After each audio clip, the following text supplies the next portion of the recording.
Okay, so question one, I think any creative in the industry is always going to be affected by censorship because we don't live in a country where we have freedom of expression. It's only freedom up to a certain extent, right? And I personally don't think censorship is bad, but I don't think censorship is regulated correctly in this country. No, not at all. Like, you obviously, in some ways, certain things there needs to be checks and balance.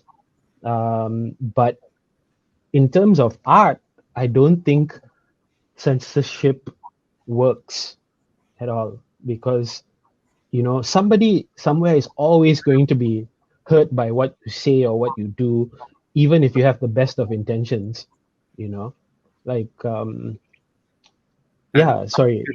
if you're shining a spotlight on society, which is what many artists do, you Yeah, may not like people what, are going to be. but censorship in a way is trying to shove that under the carpet. And Exactly. I feel because also not only shining a light, but art is also a mirror to society, right? Art is Absolutely. showing you what you might not realize about yourself or your society or your community. Yeah. And the moment that happens, a lot of people will find themselves not liking what they see in the mirror. Well put, actually. And an arts council? yes, And in terms of an arts council, there's been so many that have been set up, and everyone keeps talking about, we have this arts council, we have that, we have this body, we have this panel of people, and in the end, you can't.